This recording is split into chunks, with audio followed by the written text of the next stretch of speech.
Selamat pagi. Untuk siswa yang ada di rumah bisa mendengarkan,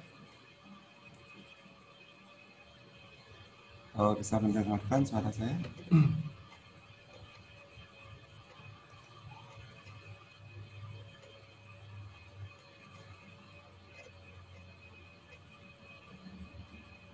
Nah baik, sebelum kita mulai,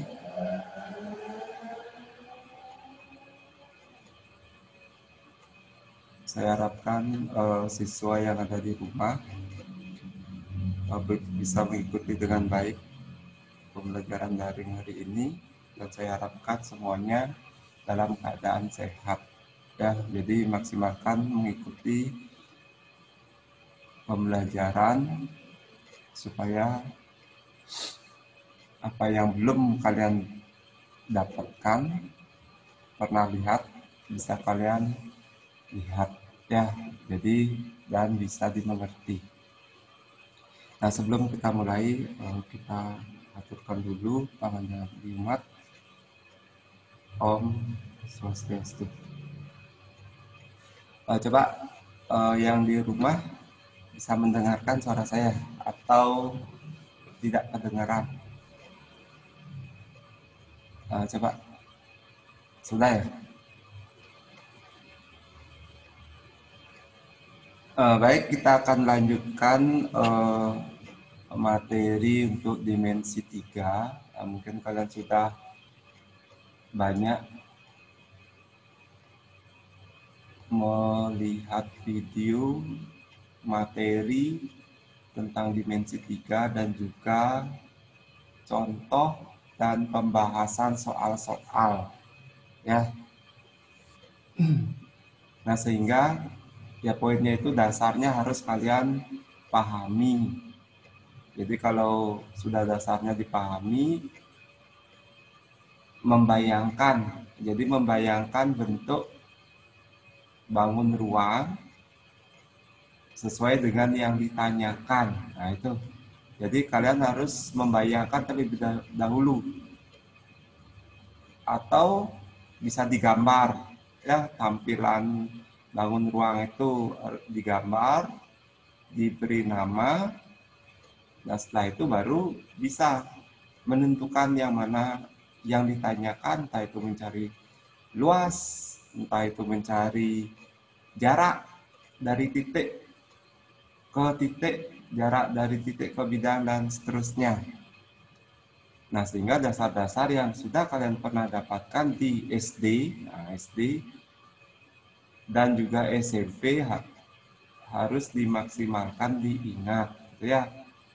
Yang lebih banyak itu tentang Pitagoras, ya, dalil Pitagoras. Jadi menentukan kuadrat jumlah sisi tegak, ya, dan sisi alas untuk menentukan sisi miring. Nah, itu harus dipahami dengan baik.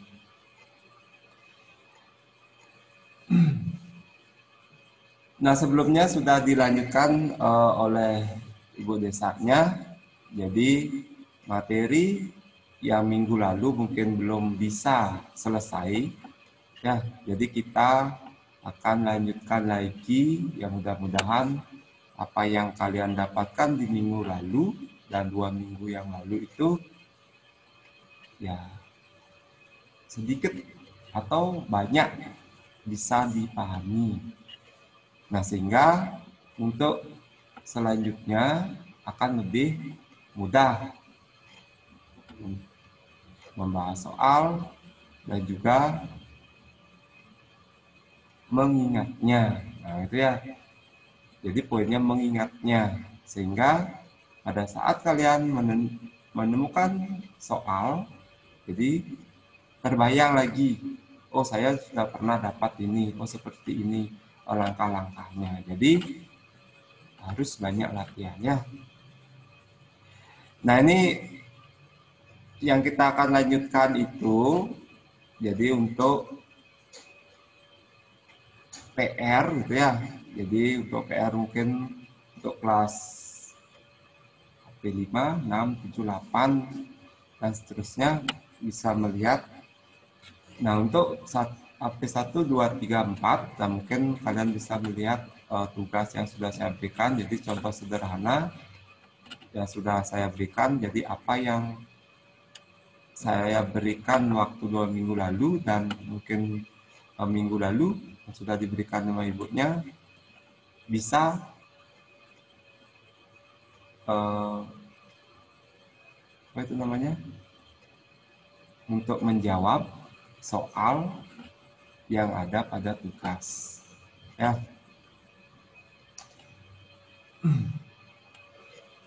Nah, ini contoh gitu ya. Jadi ini contoh pada balok KLMN UPQR. Nah, coba perhatikan gambarnya ya. Jadi harus kalian membayangkan gambarnya, udah itu membaca terlebih dahulu.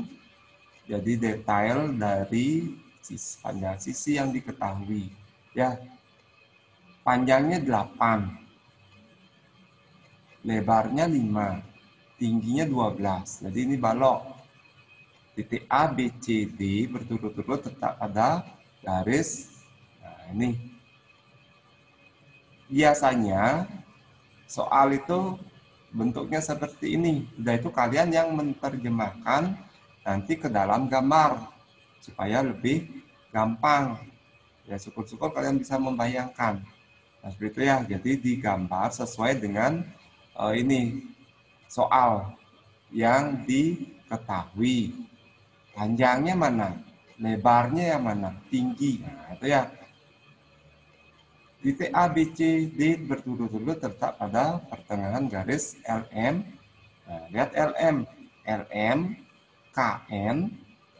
Nah, ini KN dan bidang LMPQ.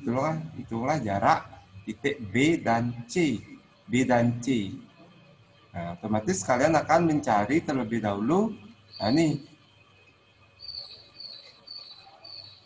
Pitagoras. Ya, lihat BC. Nah, ini BC sisi miring dia. Nah, ini siku-siku di A. Dah, sehingga jumlah sisi tegak. AB kuadrat. Ini AB, jadi panjang AB-nya berapa? Nah, itu ya. Ditambah AC kuadrat. AC-nya berapa? Nah, setelah itu kita akan mendapatkan mencari AC. Nah, ini AC-nya. Dengan rumus setengah dikali panjang kali PL. PL. Nah, ini PL-nya berapa?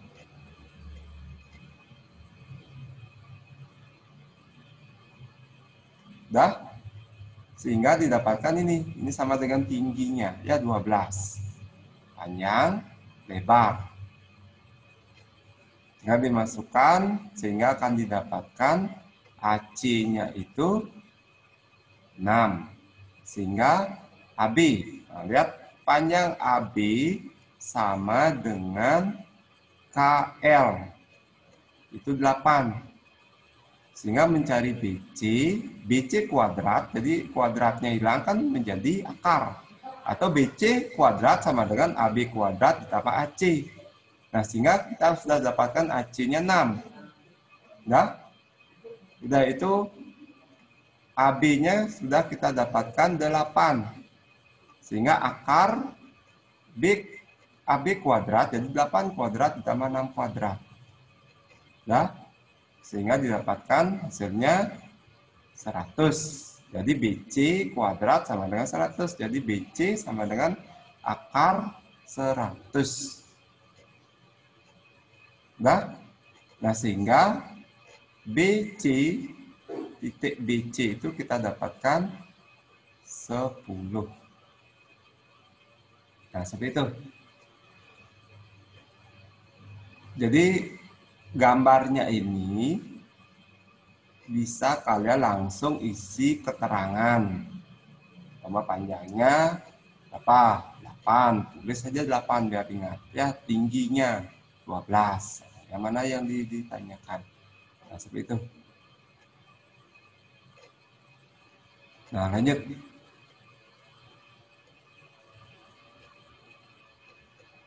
Ini ada contoh lagi. Ya, untuk menentukan jarak antara dua titik, ingat ini rumusnya.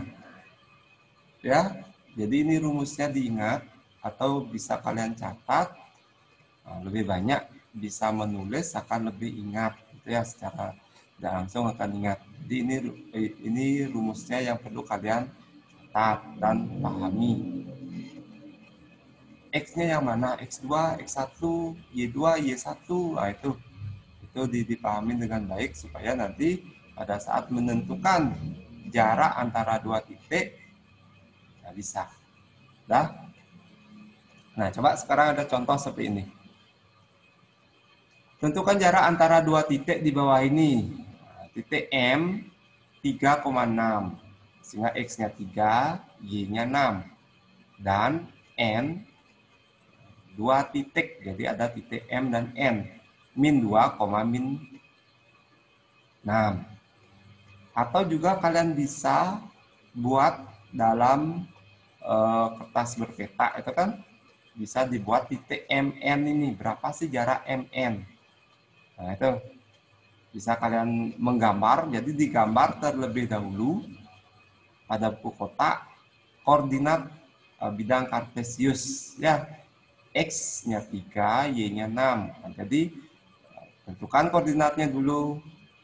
Absis dan ordinat absis itu ditentukan, yaitu titik N min 2, min 6, X-nya min 2, Y-nya min 6, dan itu tarik garis.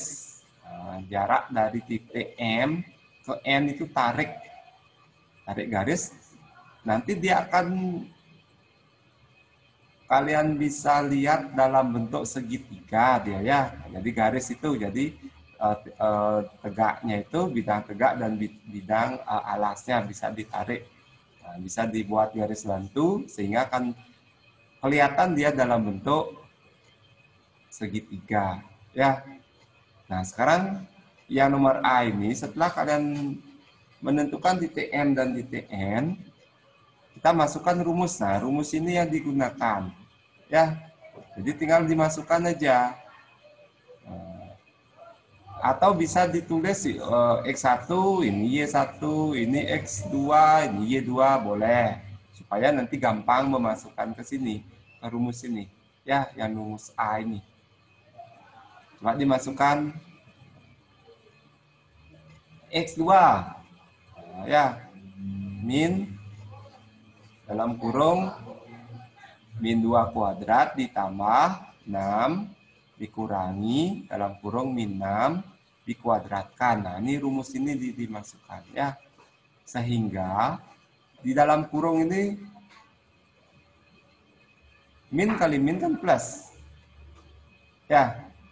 Sehingga 3 ditambah 2 menjadi 5. 5 kuadrat. Dah. Min kali min plus. Jadi 6 tambah 6 12. 12 kuadrat. Sehingga didapat 5 kuadrat 2 5.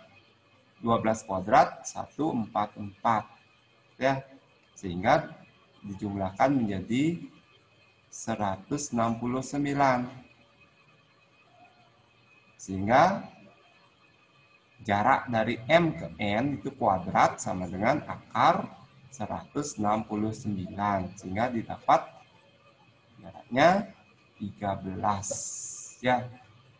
Jadi kalau dalam satuannya itu kalau berpeta itu satuan luas atau satuan jarak. Nah, itu ya. Jadi kalau ini satuan luas, kalau menentukan luas pada bidang koordinat kartesius. Nah, seperti itu.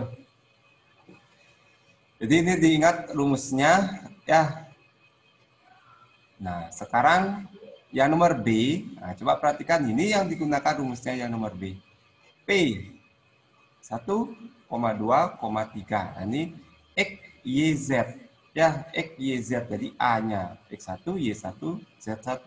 Nah, ini diisi saja. Satunya sebagai X1, nah itu Y-nya sebagai Y1, 2-nya sebagai Y1, dan seterusnya. Bisa diisi. Ya, supaya kalian nanti gampang memasukkan ke dalam rumusnya. Berapa jarak P, Q? Nah, ini kan pada bidang datar ini. Yang A ini pada bidang datar, kalau ini pada bidang 3 dimensi dia. Ya, bangun ruang 3 dimensi dia. Nah, sehingga ada X, Y, dan Z ya. 3 dimensi. Nah, sehingga tinggal dimasukkan aja rumus ini.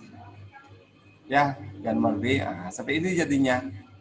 Tinggal masukkan X2-nya, kalian isi apa itu namanya rumusnya itu dan yang diketahui supaya gampang memasukkan X2 di mana pakai tinggal masukkan aja.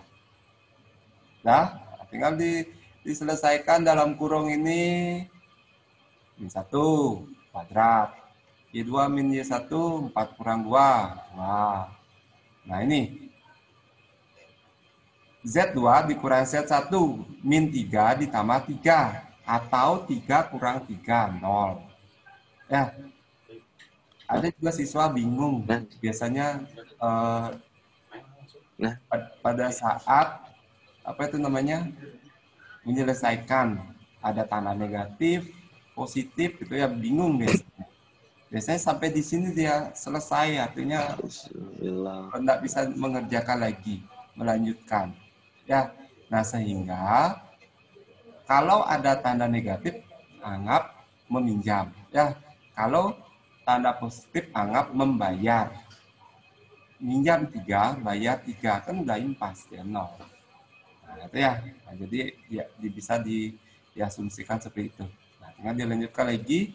Setelah itu kita dapatkan min 1 kuadrat, min 1 kali min 1, 1 tambah 4 tambah 0. Jadi 5, akar 5. Ya. Nah, sehingga PQ itu kita dapatkan akar 5.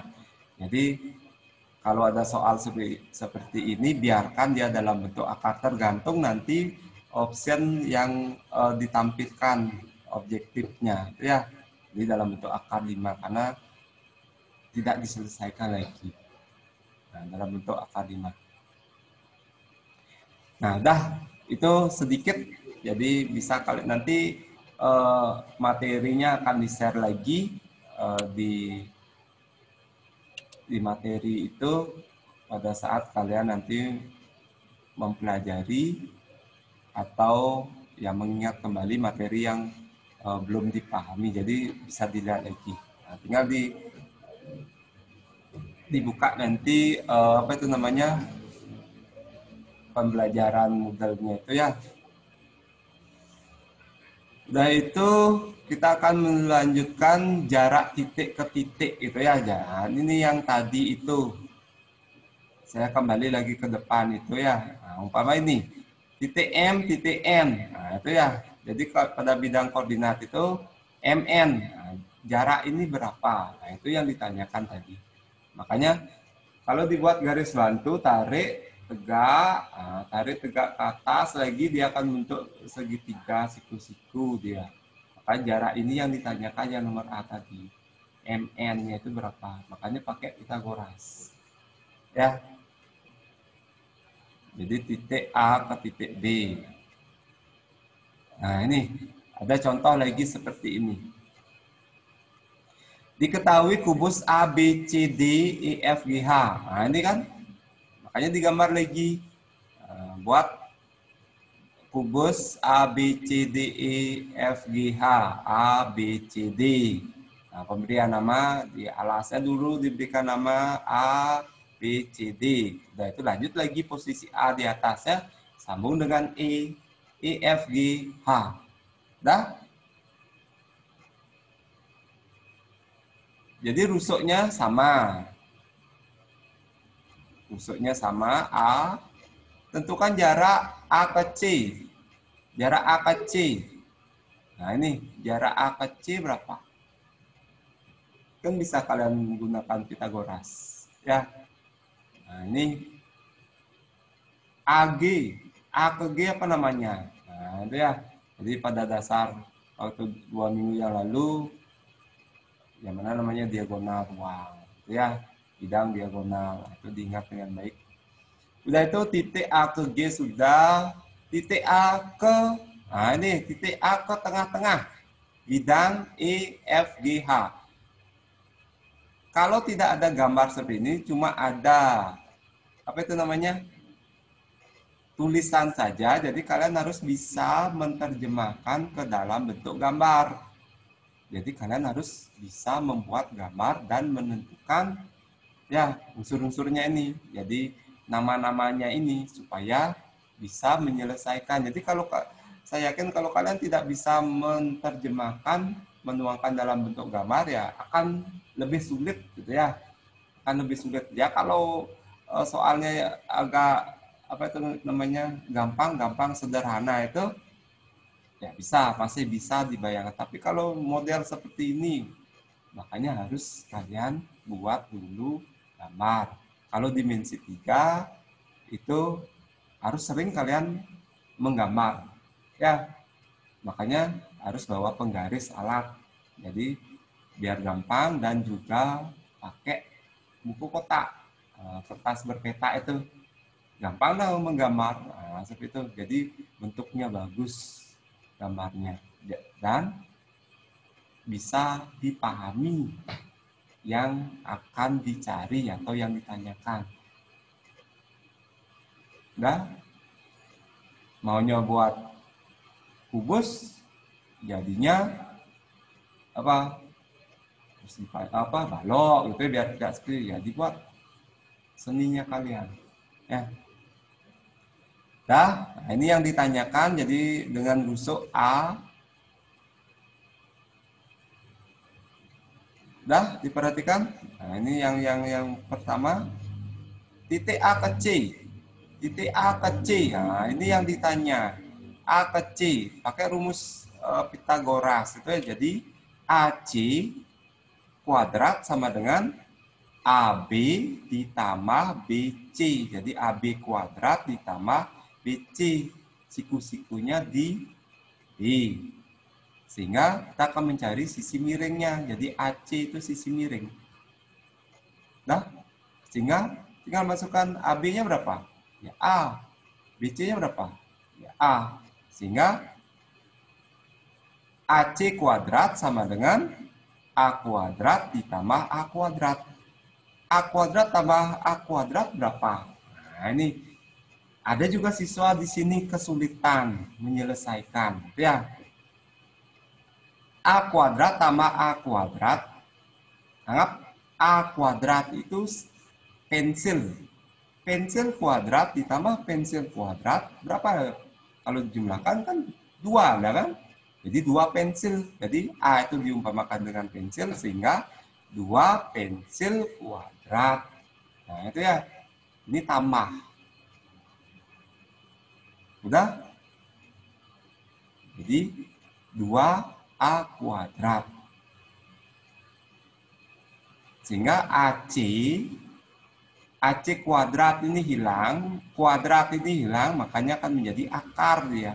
AC sama dengan akar 2A kuadrat. Sudah? Sehingga dia akan menjadi bentuknya A akar 2. Ya, A akar 2. Penyelesaian bentuk ini, ingat kembali lagi ke materi kelas 10 yang di awal itu tentang logaritma perpangkatan gitu ya. Ini menyelesaikan ini, merasionalkan bentuk akar. Nah, itu diingat kembali ya. Jadi kalau kenapa bentuknya seperti ini? Ini penyelesaiannya. Sehingga kalian kembali lagi ke materi kelas 10 lagi. Nah, supaya menemukan atau bisa menyelesaikan bentuk dari akar 2A kuadrat menjadi A akar 2. Ya. Nah, coba diingat lagi materi waktu di kelas 10. Merasionalkan bentuk akar, tentang perpangkatan. Nah, itu ada banyak sifat-sifat perpangkatan. Ya. Nah, sehingga akan didapatkan A akar 2. Karena di sini kalau tidak ditulis, ini 2. Ya. Jadi A akar 2. Nah, sehingga kita akan dapatkan AC-nya A akar 2. Selanjutnya, nah ini mencari jarak A ke P. Untuk mencari jarak A ke P, ingat lagi pembahasan soal pada contoh yang tadi, yang di depan tadi itu ya. Nah, kita akan mencari jarak ini AP ini. Makanya ini harus dicari terlebih dahulu. Diagonal, setengah diagonal. Nah, makanya di sini ada setengah. Ya, setengah daripada diagonal EG. Kita kan sudah mencari tadi. AC-nya sama dengan EG. Nah, kita sudah mendapatkan tadi AC-nya. Apa itu namanya? AC-nya sudah kita dapatkan, tinggal mencari apa? Setengah daripada AC.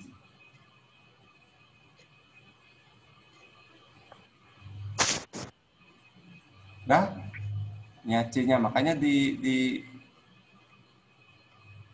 dulu. AC ini sudah dapat, nah itu AG-nya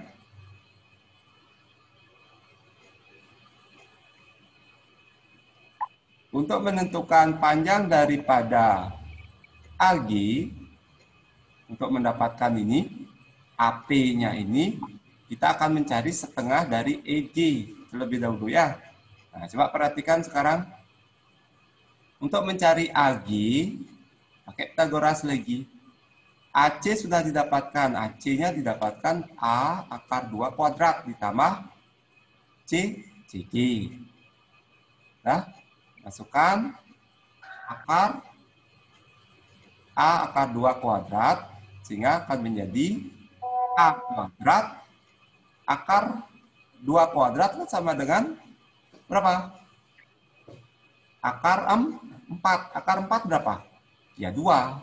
Sehingga kita akan dapatkan 2A kuadrat. Nah, 2A kuadrat.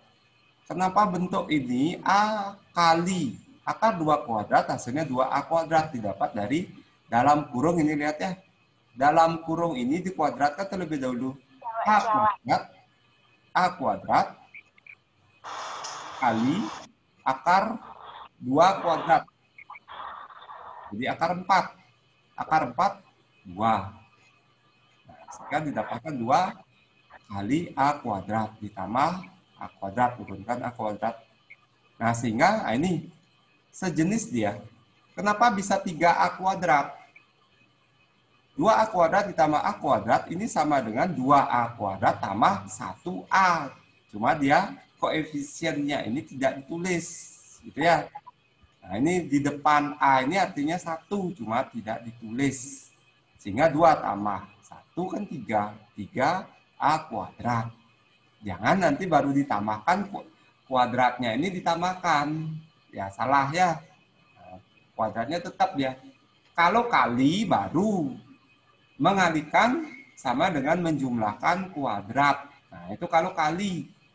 Membagi sama dengan mengurangi pangkatnya. Nah, ini pangkatnya kalau dibagi, nah itu ya pangkatnya dikurangi. Kalau apa itu namanya dikalikan, pangkatnya dikurangi. Ya. Nah, sehingga kalian akan mendapatkan hasilnya 3A kuadrat. 3A kuadrat.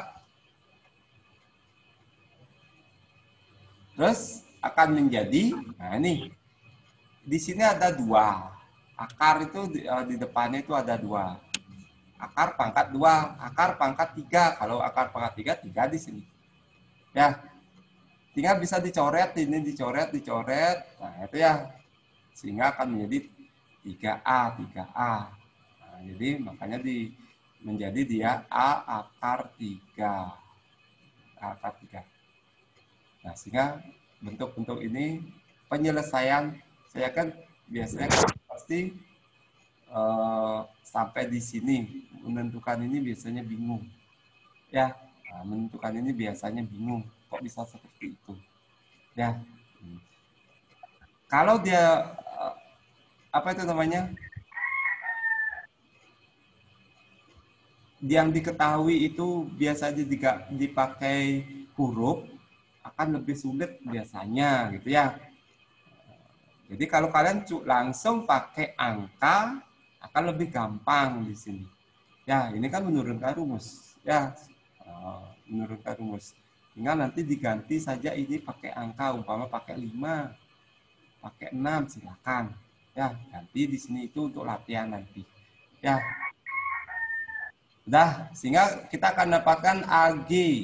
Yang pertama AC sudah, AG sudah. Nah, selanjutnya mencari ini EG. Nah, EG-nya kan sudah sama dengan jarak ini. Nah, ini ya AC. Nah, AG sudah, sehingga kita akan mencari sekarang apa? AP. Untuk mencari AP, AE harus diketahui. EP-nya itu didapat dari setengah dari EG. Ya, setengah dari EG. Makanya ini dalam kurung setengah dikali A akar 2. Di mana dapat A akar 2? Lihat lagi ke depan. A akar 2 didapat dari AC. AC sama dengan EG. EG itu kan setengah. Kita akan mencari titik di sini. Ya, makanya setengah dikali EG atau sama dengan AC. Makanya kita masukkan A akar 2. Kembali lagi. Nah, ini dimasukkan A akar 2. Nah, turunkan sekarang. Nah, ini dari sini. Dari proses penyelesaian setengah kali A akar 2 dikuadratkan. Ya, akan menjadi setengah dikali A kuadrat. Nah, penyelesaian ini. Nah, coba kalian pecahkan penyelesaian ini supaya bentuknya seperti ini. Setengah A kuadrat. Nah, itu ya, setengah A kuadrat. Semuanya koefisien semuanya ini dikuadratkan ya. Setengah kuadrat, A kuadrat, akar 2 kuadrat. Nanti akan dapat bentuknya seperti ini. Atau diselesaikan dalam kurung silakan. Ya, diselesaikan di dalam kurung silakan. Sehingga nanti akan mendapatkan hasil setengah A kuadrat. Nah, sekarang menyelesaikan ini. A kuadrat ditambah setengah A kuadrat itu akan menjadi 1 ditambah setengah. 1 tambah setengah 1/2 atau 3/2. Nah, ini 3/2. Ini kalau tidak juga saya sudah kasih tahu tadi koefisien di depan A ini 1.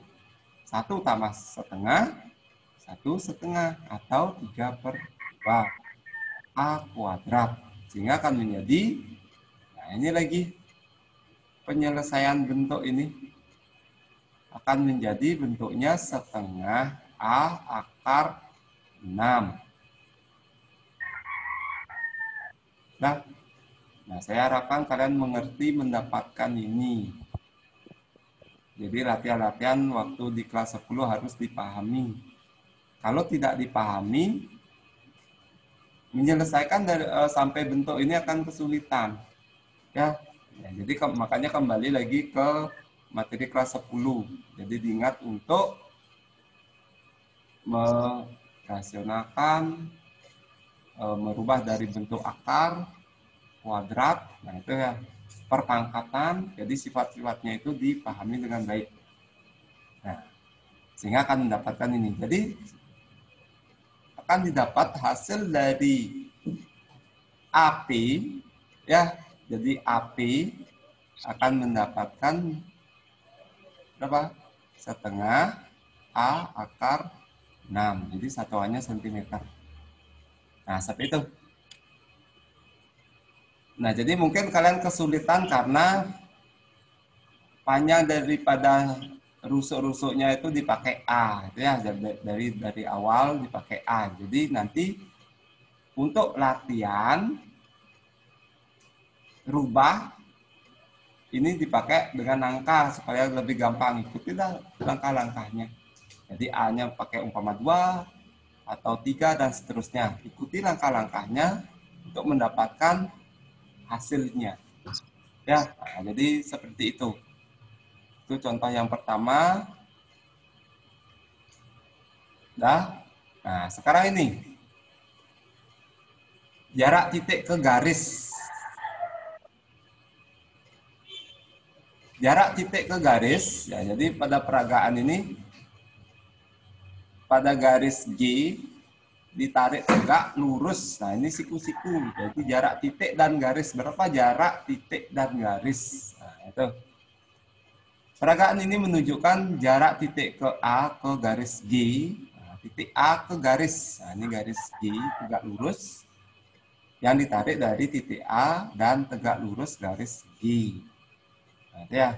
Kalau tadi kita mempelajari apa? Jarak titik ke titik. Nah, jarak titik ke titik, sekarang jarak titik ke garis.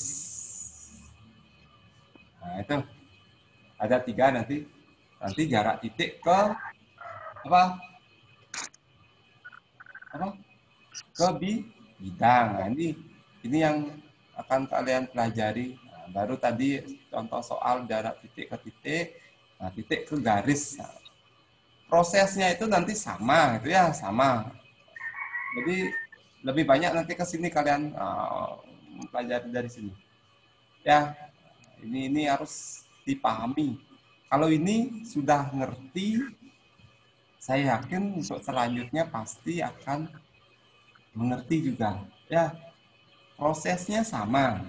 Prosesnya sama. Jadi ingat Pitagoras itu harus diingat dengan baik. Ya, nah ini. Nah, coba kita akan ganti sekarang rusuknya dengan 5. Ya, rusuknya kita ganti dengan 5. Dan itu berapa? Titik A ke rusuk HG. Nah, ini ya. HG. Ini. Ambil yang kita bahas tadi itu. Ambil yang kita bahas tadi. Tinggal ganti saja A-nya itu dengan berapa? 5. Karena diketahui dengan 5. Umpama tadi itu A-nya kita dapatkan umpama ini 3, jadi tinggal masukkan ini 3 akar 2. Selalu gitu. Udah langsung dia. Karena kita sudah menjabarkan rumusnya tadi. Tinggal berapapun diganti dengan ini. Ingat, kalau kubus ya kan berlaku dia. Umpama 4 ini panjangnya rusuknya 4, nanti 4 akar 2 langsung.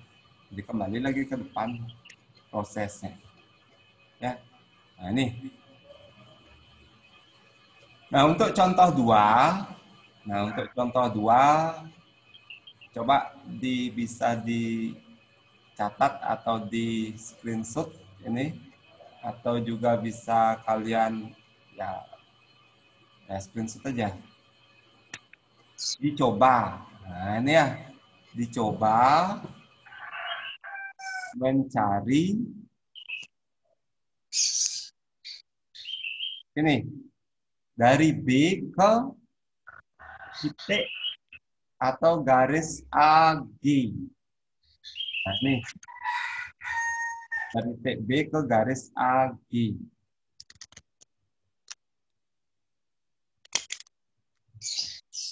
Nah, jadi karena waktu ya sudah lewat 5 menit, jadi coba contoh 2 ini kalian coba ya, mudah-mudahan ada yang sudah bisa mendapatkan dengan mengakseskan soal yang sudah diberikan tadi. Nah, sehingga kalau kalian belum bisa mengerjakan ini, dipahami dulu materi atau contoh soal yang sebelumnya itu. Coba lagi, coba. Terus harus banyak latihan.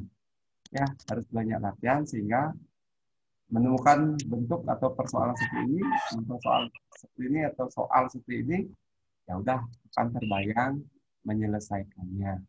Itu ya. Nah, baik, untuk hari ini dengan peserta 30 orang gitu ya, dari saya banyaknya seluruhnya. Nah, sehingga saya harapkan yang belum bisa hadir itu maksimalkan untuk bisa mengikuti selanjutnya ya, biar tidak ketinggalan.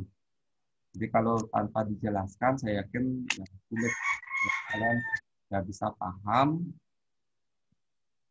Lebih banyak menggali lagi apa itu namanya, video-video YouTube yang berkaitan dengan dimensi 3. Ya. Nah, coba dilatih lagi soal-soalnya, yaitu tugasnya juga dikerjakan, maksimalkan. Kalau ada yang belum bisa dimengerti, bisa langsung tanyakan. Bisa, kan ada kontaknya, sudah ada, bisa ditanyakan.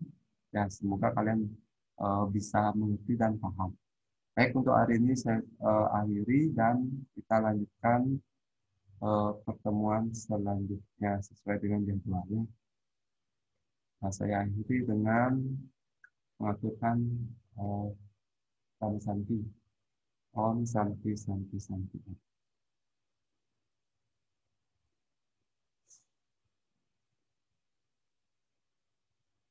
Ini ya? Hah?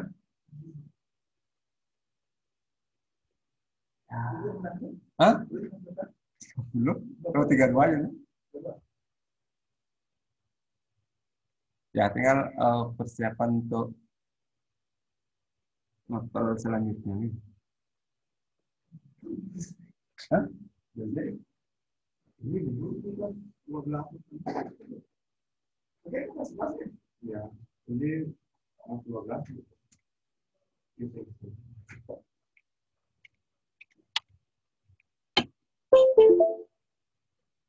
Suaranya? Oke.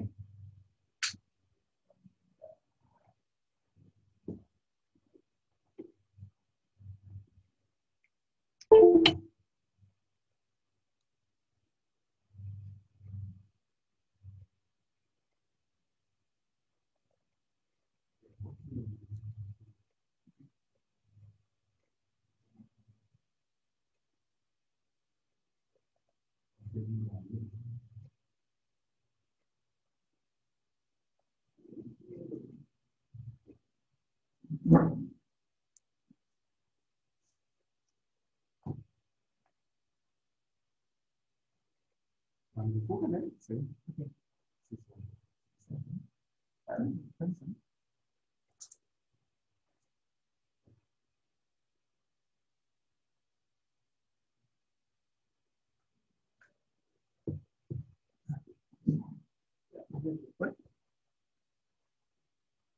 Selamat pagi anak-anak semua. Mudah-mudahan masih semangat untuk mengikuti pembelajaran selanjutnya ya. Untuk pembelajaran penjas, jadi Pak akan mengisi. Sebelum memulai, mari kita bersama-sama menjadikan pujian dan puji syukur ke hadapan Ida Sang Yang Berasa, Tuhan Yang Maha Esa, agar apa yang akan Pak sampaikan bisa kalian mengerti dengan baik, bisa kalian pahami. Harapan untuk Pangastungkaro Panganjalima. Om Swastiastu. Baik, untuk materi pada pagi hari ini, kita akan kasih kalian materi tentang atletik. Mudah-mudahan kalian bisa mengerti tentang atletik ya. Sebelum Pak melanjutkan, ya, tujuan pembelajaran pada pagi hari ini yaitu yang pertama, agar kalian atau anak-anak semua dapat mengetahui sejarah atletik lari. Ya, yang kedua, mengetahui jenis perlombaan atletik. Yang ketiga, mengetahui pengertian lari jarak pendek atau sprint. Yang keempat, mengetahui teknik dasar lari jarak pendek atau sprint. Yang kelima, mengetahui sarana dan prasarana lari jarak pendek. Yang keenam, mengetahui peraturan lari jarak pendek. Nah, sebelumnya, untuk di atletik itu banyak. Ya, selain lari, ada juga lempar, ada juga tolak, dan ada juga lompat. Ya. Nah, di atletik lari ini juga banyak. Ya, ada lari jarak jauh, ada lari jarak pendek, ada lari jarak menengah, dan ada lari maraton. Ya. Nah, oleh sebab itu, sekarang Pak akan mengasih kalian materi tentang lari jarak pendek. Ya. Sebelum lanjut ke materi jarak pendek, kalian harus tahu dulu sejarah lari, kenapa bisa diciptakannya lari. Ya, sebab itu, nah inilah sejarah terciptanya lari. Ya, secara panjang olahraga lari bermula sejak 776 sebelum Masehi, ya, di kota Olimpia atau Yunani kuno. Nah, lomba lari ini dilakukan di stadion pada tahun 724 sebelum Masehi. Nah, inilah pada saat tahun 724 sebelum Masehi inilah yang menandai lahirnya olahraga lari di ajang kompetisinya. Terus pada tahun 490 sebelum Masehi, seorang prajurit Yunani ya itu diperintahkan untuk lari secepat untuk lari. Nah, untuk lari secepat mungkin ke Athena. Nah, kira-kira jarak ya dari Yunani ke Athena itu sekitar 25 mil atau 40 km. Nah, tanpa disadari, ia telah menciptakan olahraga lari maraton atau lari jarak jauh, lari yang ditempuh dengan jarak lebih dari 10 kilo. Ya, jarak maraton atau lari jarak jauh. Nah, setelah itu pada tahun 1896 olahraga lari maraton mulai dimasukkan dalam ajang kompetisi. Nah, pemenang lari maraton pertama di dunia, Spiridon Lewis, nah, seorang pembawa air yang berasal dari Yunani, yang melakukan lari maraton. Terus satu tahun berselang adalah The Boston Marathon, ya, salah satu kompetisi maraton ternama di dunia bahkan hingga saat ini.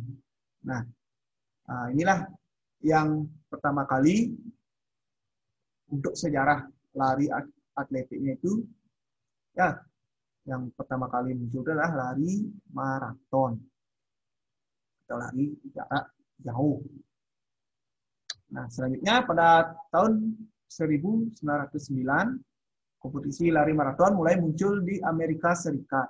Kompetisi ini secara khusus diselenggarakan untuk merayakan Hari Thanksgiving, ya, ulang tahun kota Washington, dan beberapa acara lainnya. Terus 63 tahun berselang, tepatnya pada tahun 1972, olahraga lari menjadi tren di tengah masyarakat Amerika Serikat. Sekitar 25 juta orang mulai menjadikan lari sebagai hobi atau sarana untuk berolahraga. Nah, terus untuk induk organisasi, ya organisasi atletik yang pertama kali diadakan di Indonesia pada zaman Belanda adalah Nederland Atletik, yang disingkat menjadi NIAU. Ya, dalam bahasa Indonesianya bermakna Perserikatan Atletik Hindia Belanda yang didirikan pada tahun 1917. Terus, atlet atau pemain yang menonjol terlihat prestasinya pada penjajahan Belanda antara lain ada Muhammad Nur Bambang, pelari 100 meter. Nah inilah pelari 100 meter ini termasuk dalam pelari jarak pendek atau pelari sprint. Ini yang pertama kali atlet Indonesia itu di ajang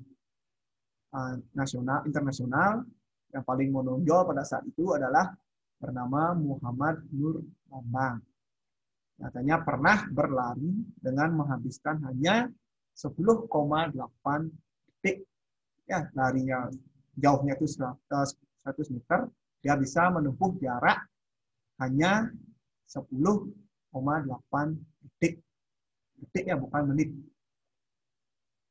Nah, selanjutnya pada tahun 1912 dibentuklah organisasi induk atletik internasional atau IAAF.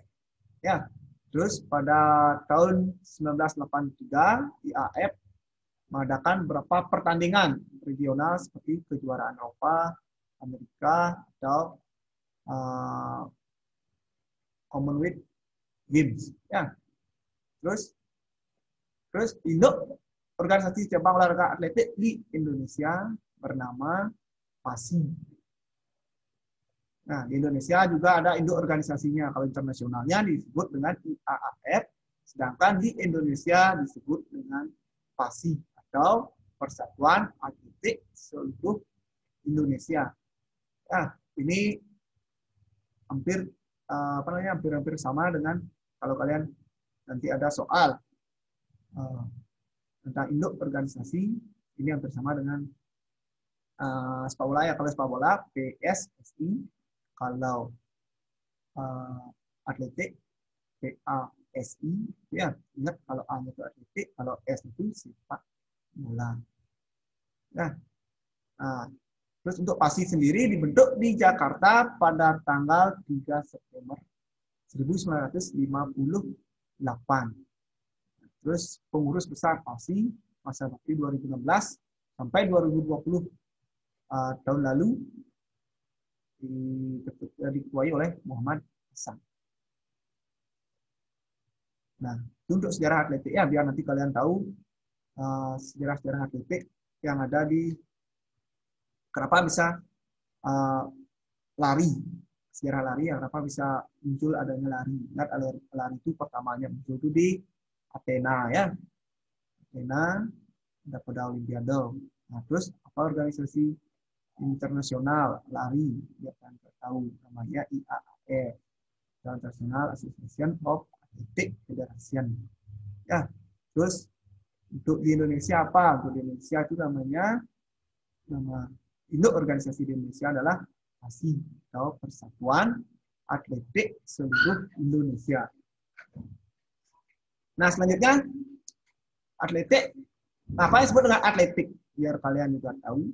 Nah, atletik adalah salah satu cabang olahraga perorangan yang terdiri atas nomor lari, lompat, lempar, atau tolak. Ya, itu adalah cabang-cabang olahraga atletik. Ada lari, Pak tadi bilang, ada lari jarak jauh, lari jarak menengah, lari jarak pendek. Nah, terus ada lompat jauh, ya. Terus lempar lembing, tolak peluru. Ya. Terus istilah atletik ini berasal dari bahasa Yunani kuno yang diambil dari kata athlon, yang artinya berlomba atau bertanding. Ya.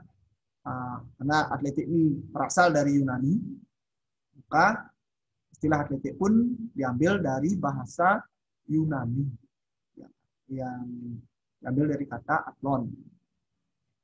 artinya berlomba atau bertanding.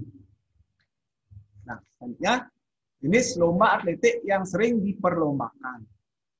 Ya, misalnya di lari itu ada lari 100 meter, 200 meter, 400 meter, 800 meter, 1.500 meter, 3.000, ya, terus 5.000, 10.000, sprint gawang. Ya, itu untuk dilari ada lari maraton. Ya, lari 100 meter itu 100, 200 itu masih tergolong lari jarak pendek. Terus 400, 800 itu juga 1.500 itu juga sudah termasuk tergolong lari jarak menengah. Ya, 3.000 ke atas sudah lari jarak jauh. Ya, ada lagi lari sprint gawang. Sprint gawang itu artinya pada saat kalian melintasi lintas lari tersebut, ada gawang di depannya dengan kalian harus melompati gawang tersebut. Namanya kalau istilah di Indonesia itu adalah lari gawang. Nah, terus pada saat pada selanjutnya di nomor lompat. Nah, nomor lompatnya ada lompat jauh, lompat tinggi galah, dan lompat kata. Ya, lompat tinggi ini biasanya kalian menggunakan matras ya, melompati galah, melompati tiang. Ya, dan lari ada tuh macam-macam tekniknya juga ada. Terus lompat tinggi galah ini kalian menggunakan galah dan di bawahnya itu juga ada matras. Nah, terus ada lagi lempar. Ada lempar lembing, lempar turbo. Ada lagi yang namanya ada lempar martil. Itu termasuk jenis atau nomor atletik pada cabang lempar. Terus tolak. Kalau tolak itu cuma satu ya, tolak peluru. Itu cuma satu pada teknik atau nomor atletik tolak cuma satu. Terus selanjutnya pengertian lari jarak pendek ya. Nah, ini Pak khusus sekarang ke materi. Ya, ke sprint, lari jarak pendek. Lari jarak pendek ini adalah salah satu jenis lari yang dilakukan dengan kekuatan dan kecepatan penuh sepanjang garis lintasan dari start hingga finish, di mana pemenangnya ditentukan berdasarkan catatan waktu yang paling singkat. Ya, tadi itu Nur Bambang itu bisa mencapai garis finish dengan waktu 10,8 detik. Ya, dengan jarak yang tempuh 100 meter. Nah, lari jarak pendek itu adalah lari yang dilakukan dengan kekuatan dan kecepatan penuh ya sepanjang garis lintasan. Jadi kuncinya itu adalah dia mencapai garis finish dengan secepat-cepatnya, dengan waktu yang sesingkat-singkatnya. Ya, itulah kalau sudah mencapai garis finish dengan waktu yang singkat, lari secepat-cepatnya, itu dianggap yang paling pertama mencapai garis finish itu dianggap pemenang. Terus selanjutnya, nah lari cepat atau lari jarak pendek. Nah, ini juga banyak istilahnya. Lari cepat atau lari jarak pendek itu banyak istilahnya. Kalau lari cepat disebut juga dengan lari sprint. Ya, lari cepat itu atau lari jarak pendek itu juga disebut dengan istilah lari sprint. Nah, seorang pelari yang melakukan lari atau seorang pelari cepat disebut dengan sprinter. Ya, lari cepat atau yang melakukan lari tersebut seorang pelari cepat disebut dengan sprinter. Terus lari cepat diperuntukkan untuk menempuh lari jarak pendek yang dilakukan dengan secepat-cepatnya. Terus lari jarak pendek atau sprint menempuh jarak yaitu 100 meter, 200 meter, dan 400 meter. Ya, tapi untuk beberapa event sering mengadakan lari jarak pendek dengan jarak 50, 60, dan 80 meter. Nah, ini sekarang tergantung dari tempat dilakukannya lari. Sekarang kalau misalnya tempat larinya seperti di lapangan Ubud, seperti itu kayaknya jaraknya lapangan Ubud itu dari utara ke selatan tidak sampai 100 meter. Itu bisa dimodifikasi lagi, bisa digunakan 1 kali ke utara, atau dari utara kalau ke selatan itu kurang lebih 60 meter atau 80 meter, itu bisa dilakukan sekali ke utara atau ke selatan. Kalau mau mencari jarak 200 meter ya kalian harus bolak-balik ke utara sekali, itu lagi ke selatan bolak-balik tadi. Itu jarak 200 meter. Kalau 400 meter itu adalah 1 kali keliling lapangan. Ya, itu biasanya selain lari jarak pendek atau sprint yang jaraknya 400 meter itu juga ada lari estafet. Lari estafet itu juga jaraknya 400 meter atau 1 kali keliling lapangan sepak bola. Nah, terus selanjutnya hal dasar lari jarak pendek ya. Yang pertama itu adalah tubuh kalian sedikit condong ke depan saat berlari. Nah, ada tekniknya nih. Ya. Kedua lengan sedikit fleksi. Nah, 90 derajat dan diayunkan searah dengan gerakan saat berlari. Ya, berlawanan kalau kaki kiri kalian naik, berarti otomatis tangan kanan kalian yang naik. Ya, bukan kaki kiri kalian naik, tangan kanan kalian itu naik, itu artinya full kalian ya, tidak bisa lari. Ya, dan badan itu harus sedikit dicondongkan ke depan itu untuk untuk memperoleh kecepatan lari kalian. Nah, terus otot bagian depan dan kedua lengan tetap dalam keadaan rileks atau santai ya. Saat kalian lari itu harus rileks tangan kalian. Terus tungkai bawah ditolakkan dengan kuat sampai lurus. Itu kan kalian tungkai ya. Mungkin kalian pasti tahu tungkai. Ya, tungkai bawah itu ditolakkan dengan kuat sampai lurus dan pengangkatan pada depan diusahakan sampai posisi sejajar dengan tanah. Nah, tuh. Terus pinggang tetap dalam posisi ketinggian yang sama selama berlari. Ya, tidak boleh kalian lagi pada saat berlari kalian terlalu merunduk, atau pada saat kalian berlari itu baru seperti terlalu ke belakang badan kalian, tidak boleh. Kalau terlalu ke belakang badan kalian, otomatis lari kalian itu akan lambat. Terus ketika mencapai finish, badan dicondongkan dengan serentak ya ke depan untuk mengantarkan bagian dada menyentuh kita. Ya, di garis finish itu biasanya ada kita ya. Kita. Nah, untuk kalian lebih mencapai garis finish tersebut, kita tersebutlah yang harus kalian sentuh menggunakan dada. Ya, nggak boleh kalian pada saat sudah dekat kalian dengan ini, kalian ambil pitanya tersebut, kalian robek, nggak boleh. Ya, itu ada aturannya. Nah, terus selanjutnya, nah teknik start lari jarak pendek. Nah, ini teknik start juga lari jarak pendek itu menggunakan start apa? Apa itu? Ya, lari jarak pendek itu menggunakan start jongkok ya.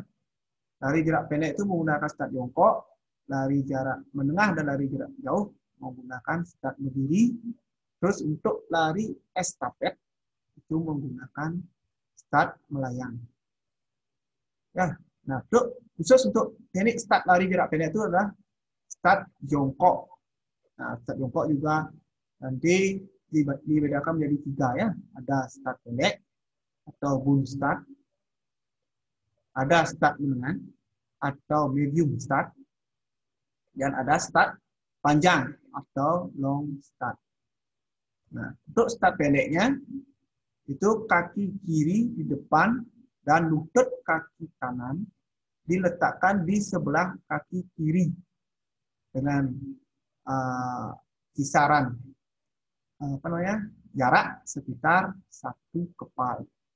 Ya, kalau kaki kanan kalian yang kalian anggap lebih kuat untuk menolak pada saat tolakan pertama lari itu boleh kaki kanan kalian di depan, lutut kaki kiri kalian diletakkan di sebelah kaki kanan. Kalau misalnya kaki kanan kalian yang kalian anggap kuat untuk menolak tolakan lari gerak pertama itu.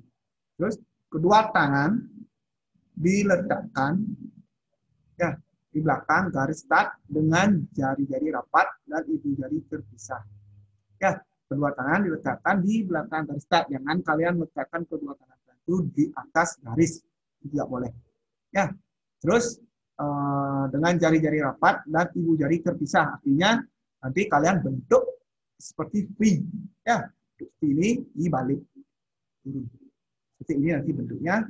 Artinya tangannya kalian V ini dirapat, ini mesti turunkan. Ini jarak apa namanya tangan kalian yang kalian taruh itu jangan di atas garis tapi di belakang garis. Nah itu untuk tangannya.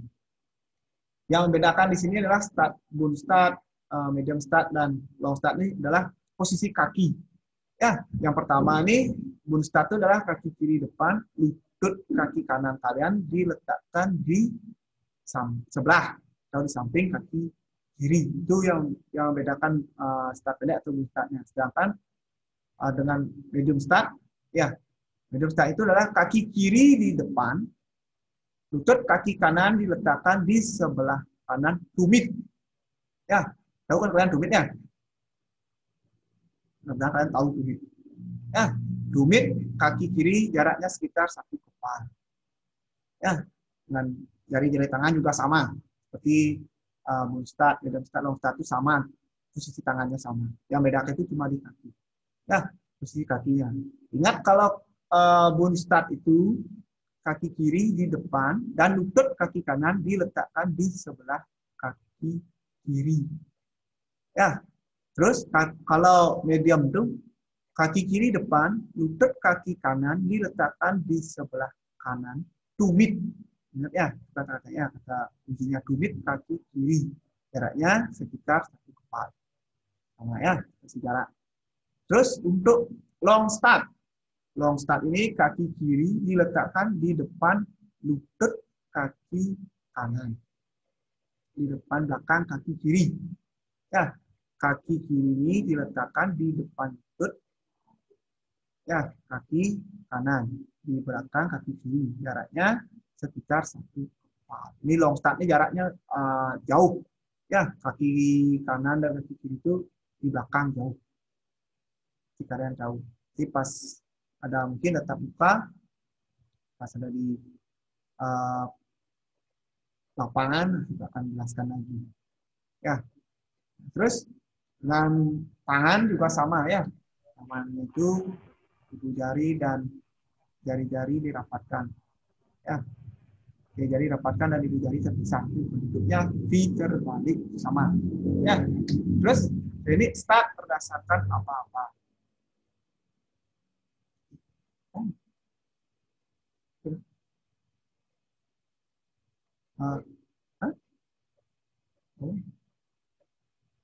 Baik, untuk teknik start ini ya berdasarkan abang-abang dan yang lainnya ya banyak ya. Jadi start berdasarkan abang-abang itu ada abang-abang bersedia, ada abang-abang siap, dan ada abang-abang yang itu akan Pak jelaskan pada saat pertemuan selanjutnya. Karena ini juga sudah tentu dengan waktu, nah jaraknya sudah, waktunya sudah selesai.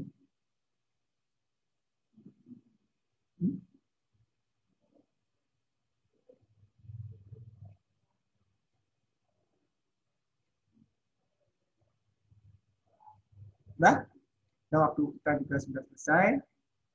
Jadi Pak, untuk pertemuan hari ini Pak akhiri. Mudah-mudahan apa yang sudah Pak sampaikan bisa kalian pahami dengan baik, bisa kalian sapi, dan bisa kalian nanti praktekkan pada saat kita ada pertemuan tatap muka. Yang untuk hari ini Pak akhiri, Pak Sinop untuk para masyarakat. Om Santi Santi Santi.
Selamat siang, siswa kelas 11 semuanya.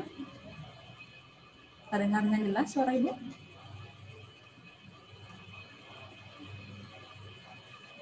Oke, pada pertemuan kita yang ketiga hari ini, hari Sabtu, 23 Januari 2021, maaf kalau ini salah, masih dalam pelajaran produk kreatif dan kewirausahaan bersama Ibu Nyoman Riyawati ya. Jadi sebelum mulai, izinkan Ibu untuk mengaturkan tangan jari Om Swastiastu.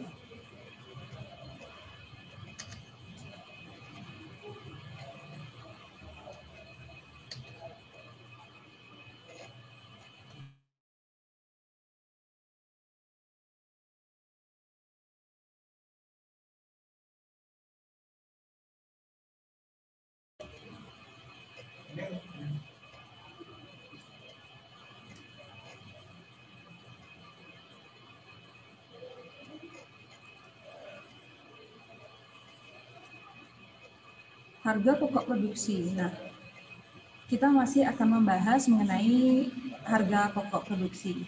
Nah, jadi banyak perusahaan yang salah dalam penentuan harga pokok produksi karena mengira bahwa harga pokok produksi itu sama dengan harga jual. Sebenarnya keduanya itu berbeda karena harga jual telah ditambah dengan keuntungan yang diinginkan perusahaan, sedangkan harga pokok produksi tidak demikian.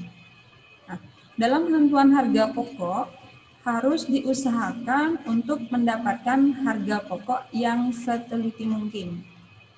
Kesalahan sedikit dalam penentuan harga pokok dapat menyebabkan suatu perusahaan terpaksa mengalami kegagalan ataupun kerugian di dalam pekerjaannya. Berkaitan dengan full costing dan variable costing yang sudah dibahas pada pertemuan sebelumnya, pada dasarnya merupakan metode yang berkaitan dengan penentuan harga pokok produksi. Ya, jadi metode full costing dan variable costing ini adalah metode yang berkaitan dengan penentuan harga pokok produksi. Untuk mendapatkan harga pokok produksi, maka menjumlahkan total dari biaya bahan baku, biaya tenaga kerja, biaya overhead pabrik variabel, dan biaya overhead pabrik tetap. Di mana sebelumnya untuk mencari biaya bahan baku, tenaga kerja, dan overhead pabrik variabel, nah, di mana sebelumnya untuk mencari biaya bahan baku ini, tenaga kerja, dan overhead pabrik variabel harus mengalihkan dengan jumlah unit produk yang diproduksi. Jadi overhead pabrik tetapnya tidak dikalikan dengan jumlah unit produksi jumlah unit produk yang diproduksi. Ya, jadi hanya ketiga ini saja yang akan dikalikan dengan jumlah unit produknya. Biaya bahan baku, tenaga kerja, dan biaya overhead pabrik variabel.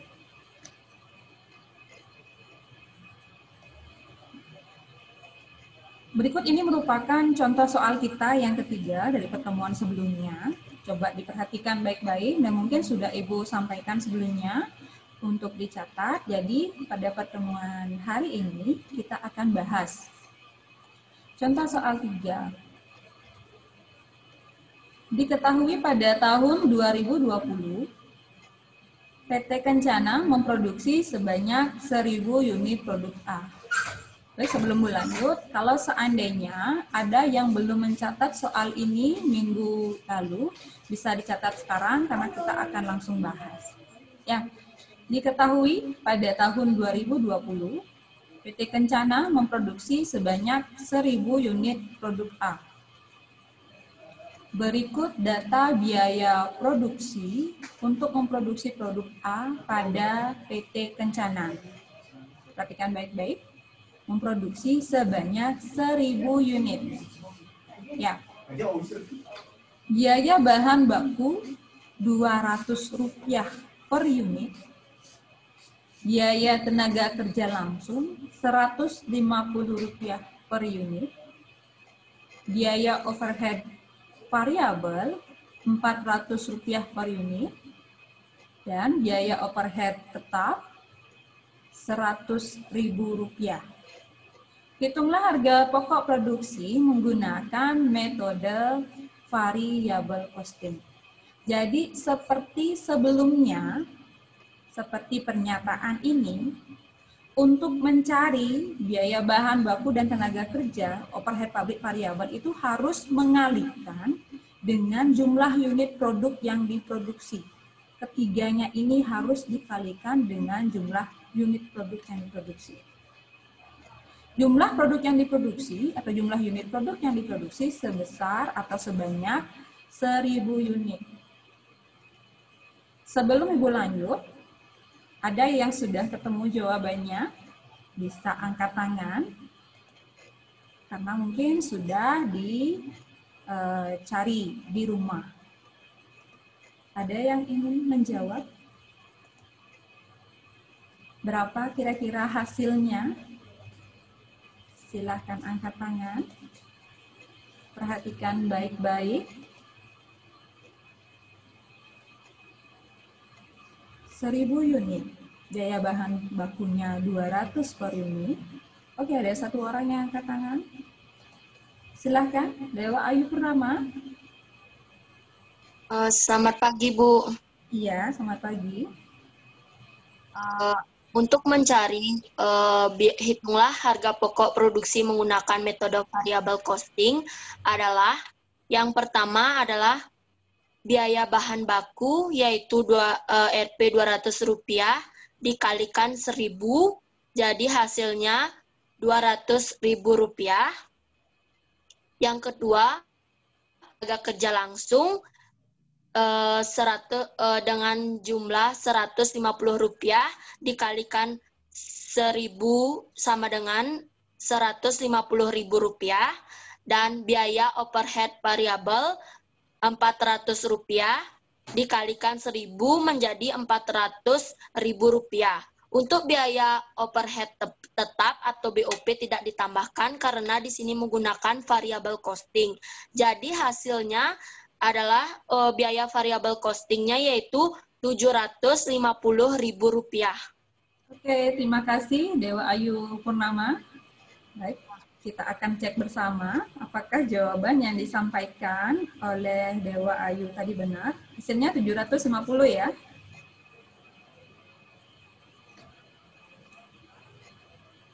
Ya, tepat sekali jawabannya. Nah, jadi sebelum kalian menjumlahkan semuanya, karena sudah ada diketahui unitnya, unit produk yang dihasilkan itu adalah sejumlah 1.000. Jadi kalian harus kalikan. Yang mana saja dikalikan, itu yang bersifat variabel saja.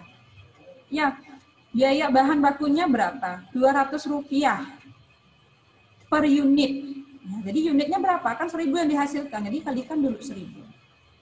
Rp200 dikali 1.000 sama dengan 200.000. Ini untuk biaya bahan baku saja.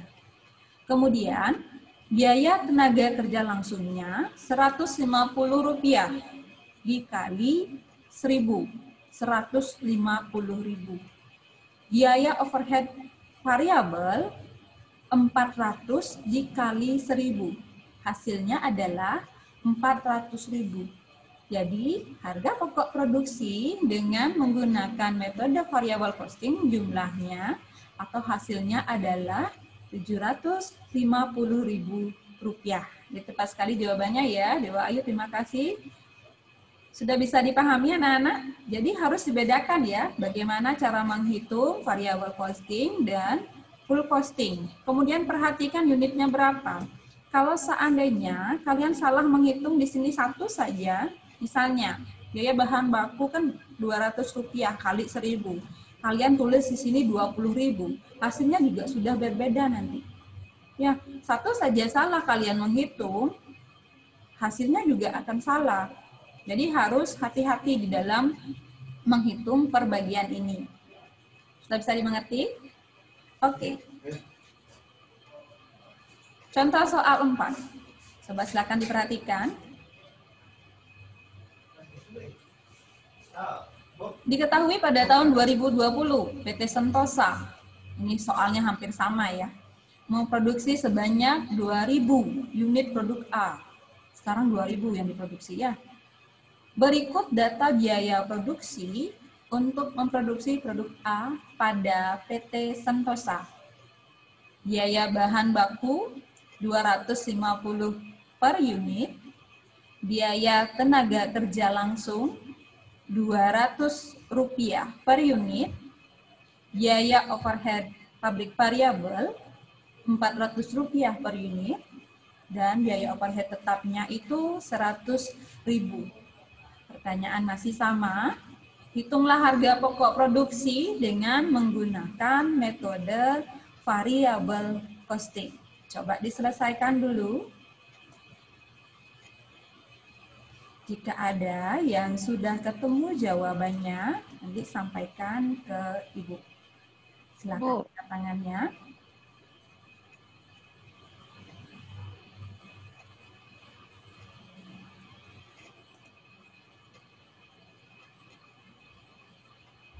Ada yang bisa atau mau mencoba untuk menjawab? Bu, kedengaran nggak suaranya? Siapa ini berbicara? Sebentar. Yude, Bu. Oke, boleh Yude. Yude mau menjawab? Ya, Bu. Oke, silakan Yude.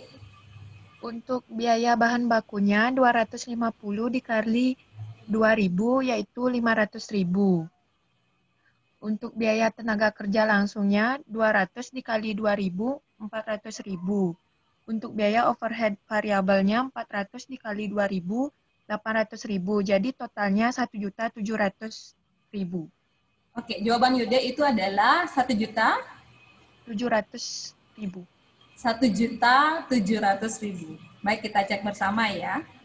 Apakah benar jawabannya? Atau ada mungkin yang memiliki pendapat yang berbeda? Silahkan, boleh.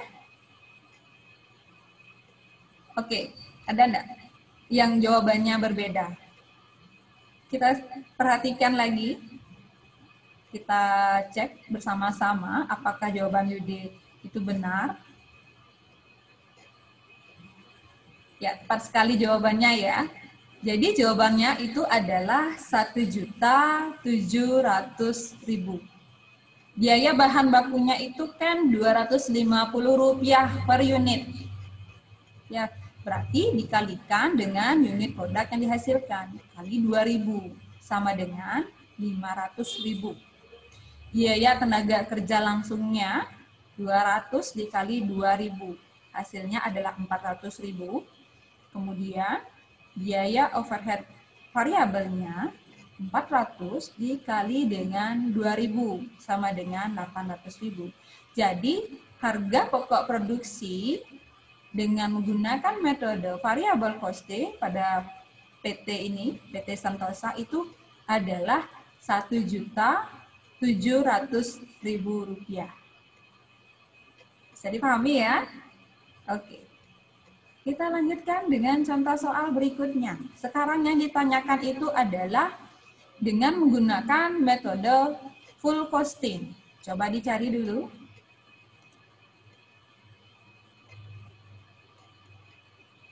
Diketahui pada tahun 2020, PT Persada.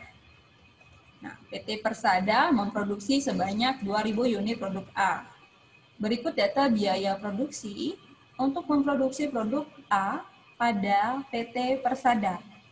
Biaya bahan bakunya itu 300 per unit, biaya tenaga kerja langsungnya itu Rp250 per unit, biaya overhead variabelnya Rp350 per unit, dan biaya overhead tetapnya Rp100.000. Hitunglah harga pokok produksi dengan menggunakan metode full costing. Jadi pertanyaannya berbeda dengan yang tadi. Sekarang pada PT Persada ini yang ditanyakan itu adalah dengan menggunakan metode full costing. Silahkan dicari dulu.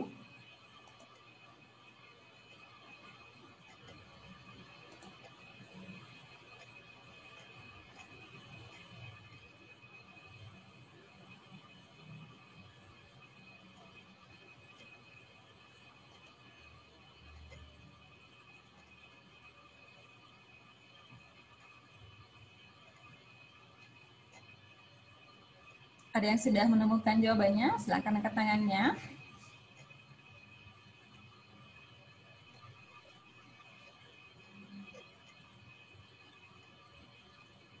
Perhatikan, yang ditanyakan itu adalah full costing.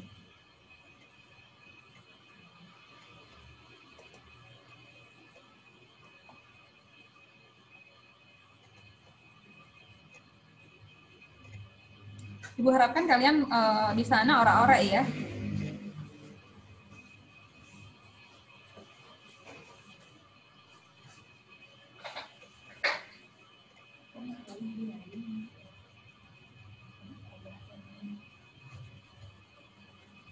Sudah ada yang ketemu jawabannya?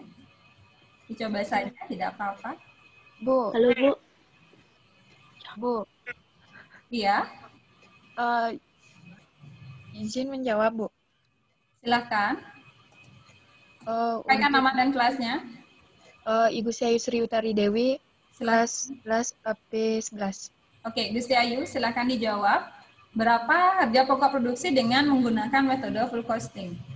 Untuk biaya bahan bakunya 300 dikali 2.000 yaitu 600.000.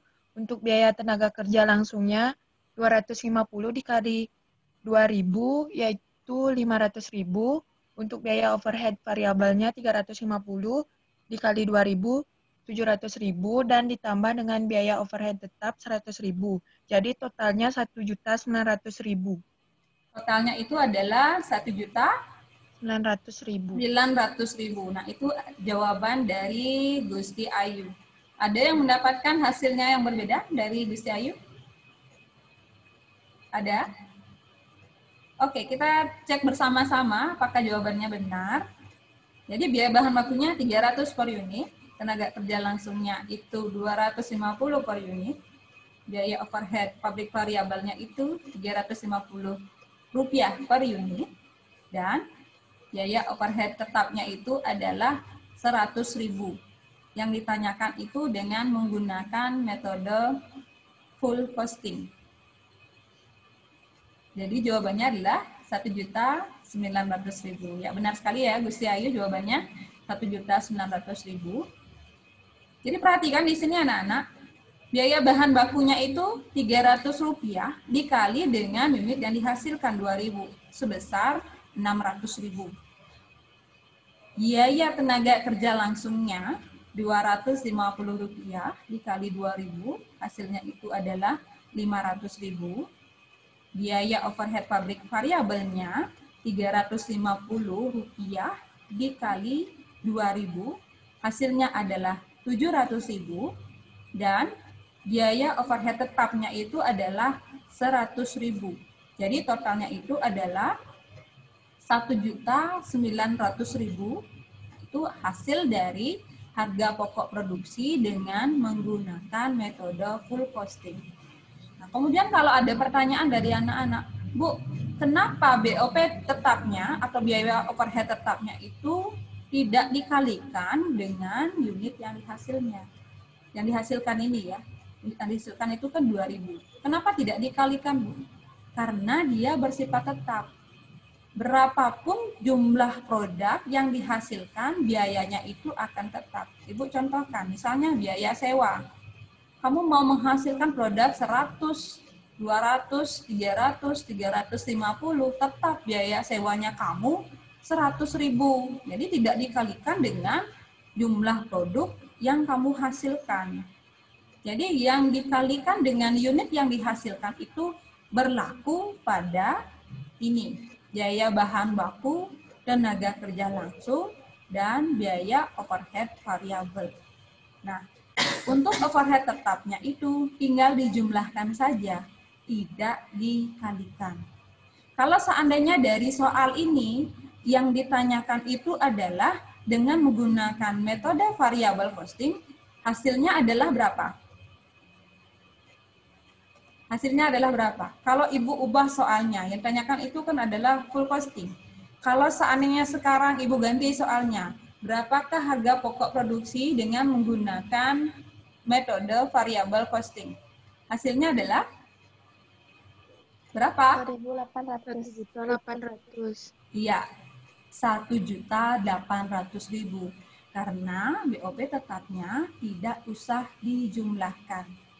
Ya, oke, Ibu rasa kalian sudah paham betul dengan perbedaan antara variabel costing dan full costing. Ingat, itu merupakan metode dari perhitungan harga pokok produksi. Ya, bisa dipahami ya?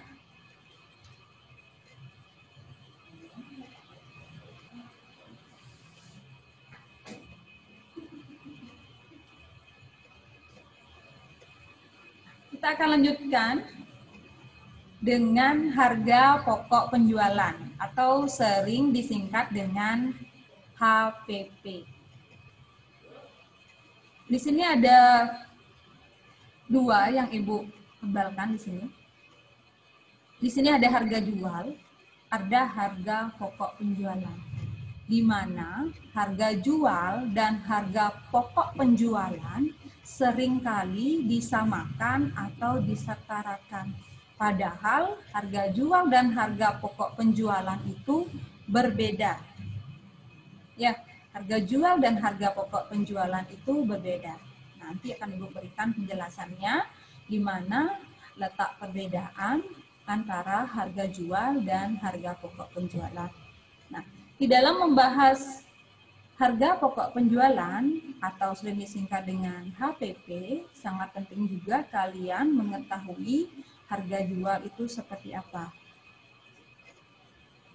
Pada pertemuan sebelumnya, kalian juga sudah pernah kan menghitung harga jualnya berapa dalam pembuatan kue bolu yang sudah pernah Ibu sampaikan sebelumnya. Harga jual adalah harga yang meliputi biaya yang dikeluarkan untuk produksi dan distribusi ditambah dengan laba atau keuntungan yang diinginkan. Diulangi, harga jual adalah harga yang meliputi biaya yang dikeluarkan untuk produksi dan distribusi ditambah dengan laba yang diinginkan. Harga pokok penjualan adalah seluruh biaya yang dikeluarkan untuk memperoleh barang yang dijual atau harga perolehan dari barang yang dijual. Ada juga pengertian mengenai harga pokok penjualan. Dikatakan sebagai seluruh biaya proses yang dikeluarkan perusahaan untuk menghasilkan atau memperoleh barang atau jasa yang dijual ke pelanggan selama periode tertentu. Jadi perbedaannya di sini adalah jika harga jual itu sudah ditambahkan dengan laba atau keuntungan yang diinginkan, kalau harga pokok penjualan belum ditambahkan dengan laba atau keuntungan yang diinginkan. Sudah, bisa Ibu lanjutkan.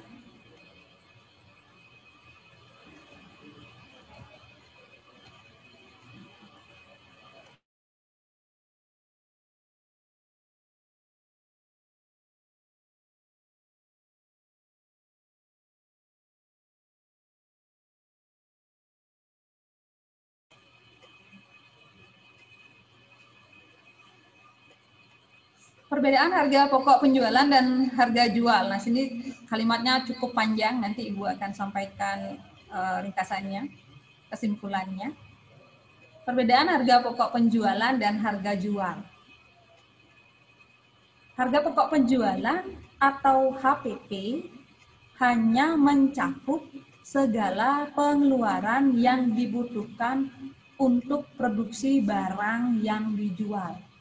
Sedangkan harga jual mencangkup biaya proses produksi barang, biaya non-produksi, serta keuntungan untuk kemudian menjadi harga yang dibebankan kepada konsumen atau pembeli untuk mendapatkan atau menggunakan barang jasa yang ditawarkan. Nah, di sini ada biaya proses produksi dan non-produksi. Kalau non-produksi ini biasanya mencakup mengenai biaya pemasaran dan administrasi. Jadi masuknya di sini. Nanti kalau kalian ketemu dengan biaya pemasaran, kemudian administrasi umum, nah di sini masuknya di biaya non-produksi. Harga pokok penjualan mengacu pada seluruh biaya yang dikeluarkan untuk memperoleh barang atau jasa yang dijual. Sedangkan harga jual merupakan besaran harga yang dibebankan kepada konsumen. Dalam bisnis eceran atau grosir, harga pokok penjualan adalah barang dagangan yang dibeli dari produsen. Nah, sini dalam bisnis eceran atau grosir, harga pokok penjualan itu adalah barang dagangan yang dibeli dari produsen. Ketika kita akan menjualnya dan kita menambahkan dengan keuntungan atau laba yang kita inginkan, baru dia termasuk ke dalam harga jual. Seperti itu.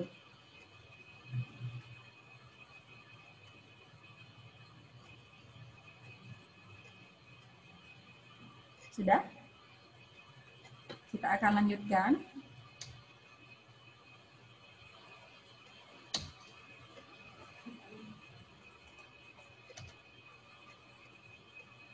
Perbedaan harga pokok penjualan dengan harga jual, nah ini ada juga yang menyatakan seperti ini anak-anak.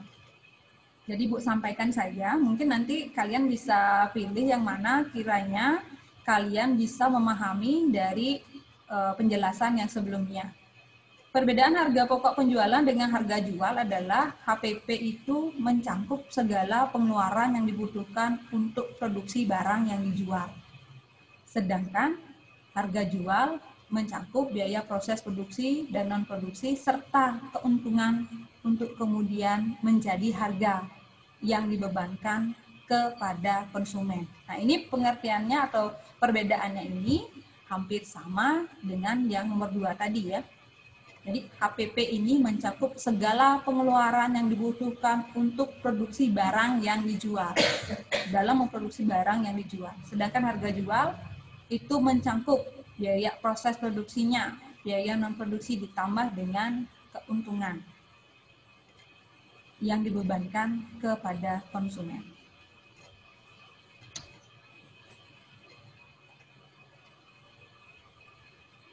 Tujuan penentuan harga jual. Ini yang pertama itu mencapai target penjualan. Yang kedua, memaksimumkan laba atau keuntungan. Yang ketiga, meningkatkan penjualan dan mempertahankan atau memperluas pangsa pasar. Yang keempat, mengurangi persaingan dan menstabilkan.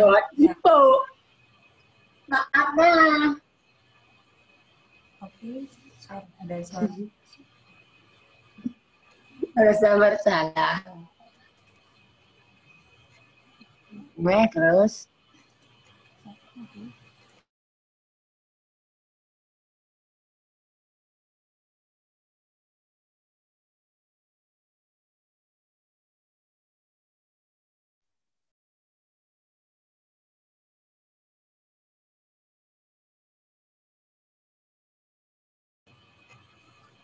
Sudah diulangi, tujuan penentuan harga jual. Yang pertama itu mencapai target penjualan. Yang kedua, memaksimumkan laba. Yang ketiga, meningkatkan penjualan dan mempertahankan atau memperluas pangsa pasar. Dan yang terakhir, mengurangi persaingan dan menstabilkan harga. Nah, jadi ini tujuan penentuan harga jual.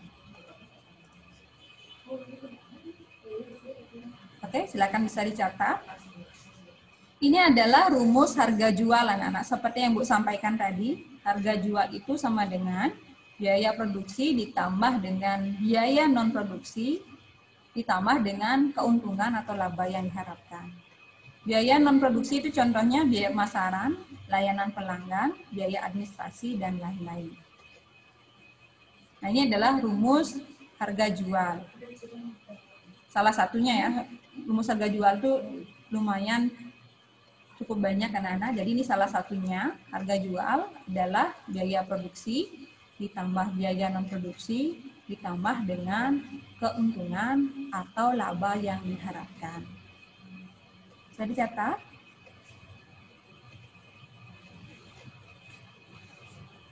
Oke, Nana, demikian yang bisa Ibu sampaikan pada hari ini mengenai contoh perhitungannya.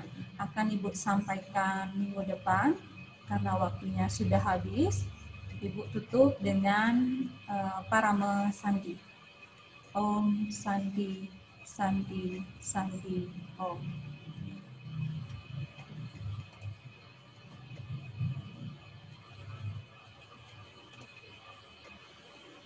Jadi, close mo.